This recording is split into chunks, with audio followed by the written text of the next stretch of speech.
Assalamualaikum warahmatullahi wabarakatuh. Perkenalkan, nama saya Alda Kiralinja dari Politeknik Negeri Madiun, kelas 5A Akuntansi, dengan NIM 2232090002. Di sini saya membuat video pembelajaran analisis laporan keuangan mengenai kewajiban. Kewajiban dibagi menjadi dua, yaitu kewajiban lancar dan kewajiban tidak lancar. Serta dalam kewajiban terdapat analisis kewajiban. Apa sih yang dimaksud dengan kewajiban?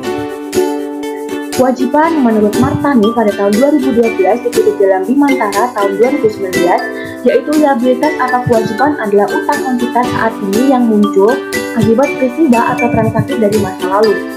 Dalam penyelesaian kewajiban ini, maka akan ada arus kas yang keluar atau sumber daya ekonomi. Sedangkan menurut Harrison pada tahun 2012 mendefinisikan bahwa kewajiban atau liabilitas adalah kewajiban untuk membayar suatu individu atau organisasi, dan suatu hutang selalu merupakan kewajiban. Berdasarkan pandangan tersebut, dapat disimpulkan bahwa kewajiban atau liabilitas merupakan utang yang dimiliki oleh suatu entitas atau perusahaan sebagai hasil dari peristiwa atau transaksi di masa lalu. Kewajiban ini mewajibkan perusahaan untuk melakukan pengorbanan di masa depan, baik dalam bentuk arus kas yang keluar atau penggunaan sumber daya ekonomi lainnya untuk memenuhi tanggung jawab tersebut. Kewajiban bisa berupa utang kepada individu, organisasi, atau pihak lain yang harus dibayar atau dilunasi dalam periode tertentu. Rumus kewajiban.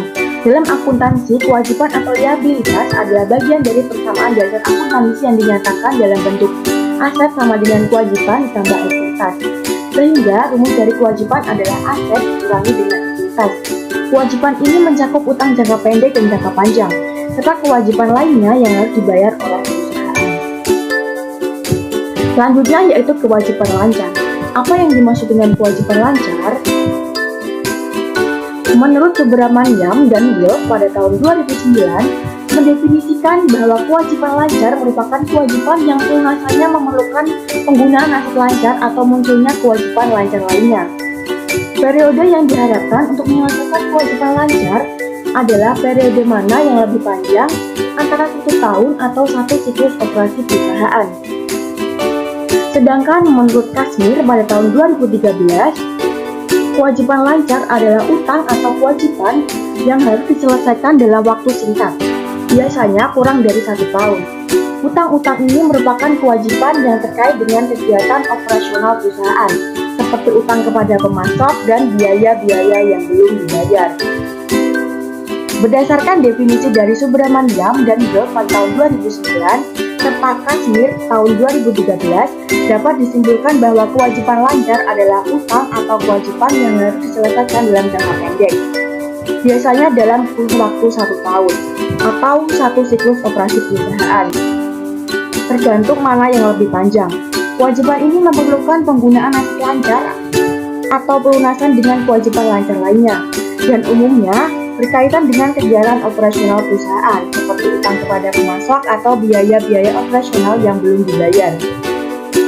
Rumus kewajiban lancar, yaitu utang usaha ditambah utang pajak ditambah beban aktual ditambah pendapatan diterima di muka ditambah bagian utang jangka panjang yang jatuh tempo dalam 1 tahun.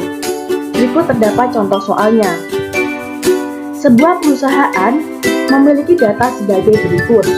Utang usaha sebesar 50 juta rupiah, utang gaji 10 juta, utang pajak 5 juta, beban aktual 7 juta, pendapatan diterima di muka 3 juta, bagian utang jangka panjang yang jatuh tempo dalam 1 tahun sebesar 15 juta rupiah.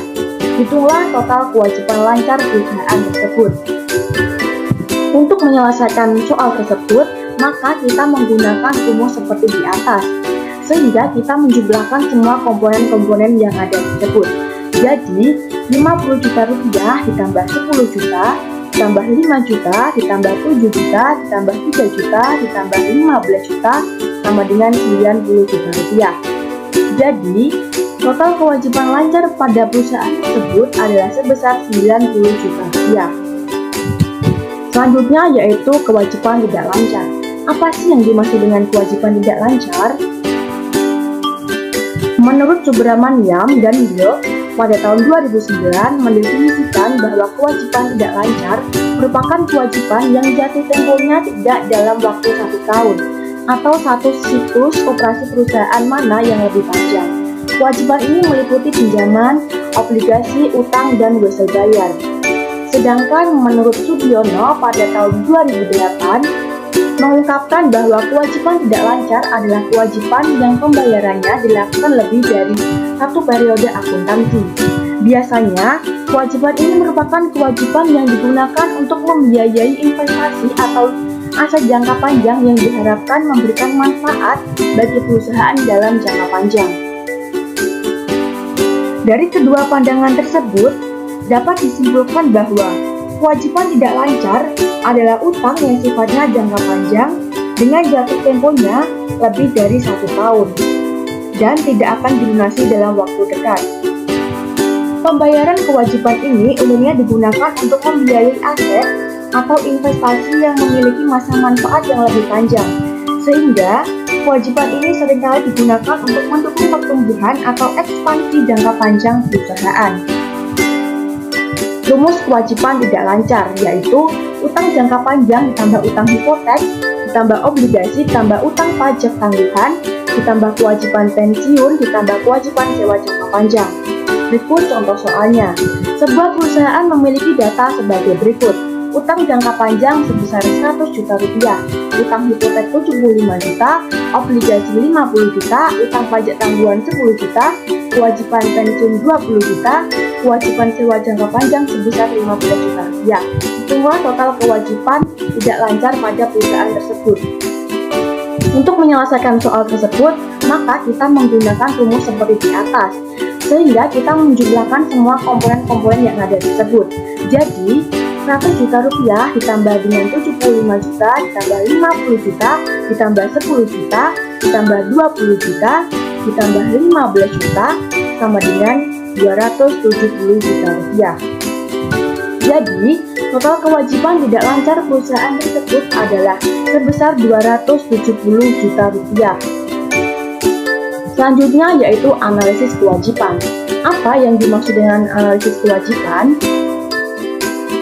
Menurut Sudiono pada tahun 2008, analisis kewajiban meliputi penilaian berbagai komponen kewajiban perusahaan, baik jangka pendek maupun jangka panjang, untuk memahami dampaknya terhadap stabilitas keuangan. Tujuan dari analisis kewajiban itu sendiri adalah untuk menilai kemampuan suatu entitas dalam memenuhi kewajiban jangka pendek dan jangka panjangnya, mengidentifikasi risiko keuangan, mengevaluasi struktur modal, serta mendukung pengambilan keputusan yang tepat oleh manajemen, investor, dan kreditur. Analisis ini penting untuk memastikan bahwa perusahaan mampu dalam mengelola kewajibannya dengan efektif dan efisien. Fitur penting dalam analisis kewajiban. Yang pertama yaitu ketentuan utang. Ketentuan utang merujuk pada syarat dan ketentuan terkait dengan perjanjian utang, termasuk suku bunga, tanggal jatuh tempo, pembayaran pokok dan bunga, serta syarat lain yang mengikat pihak peminjam. Yang kedua yaitu pembatasan pemakaian sumber daya dan pelaksanaan aktivitas bisnis. Yang ketiga, kemampuan dan fleksibilitas untuk memperoleh pendanaan selanjutnya. Yang keempat, kewajiban untuk modal kerja, perbandingan utang terhadap ekuitas, dan ukuran keuangan lain. Yang kelima yaitu fitur konversi kewajiban yang bersifat difusi. Yang keenam, larangan atas pembayaran-pembayaran seperti dividen. Fitur-fitur ini penting untuk dipahami dalam analisis kewajiban, dikarenakan mereka mempengaruhi kesehatan keuangan perusahaan, kemampuan dalam mengelola utang, fleksibilitas pendanaan, serta pengaruhnya terhadap operasi dan keputusan bisnis strategis. Sekian penjelasan materi dari saya.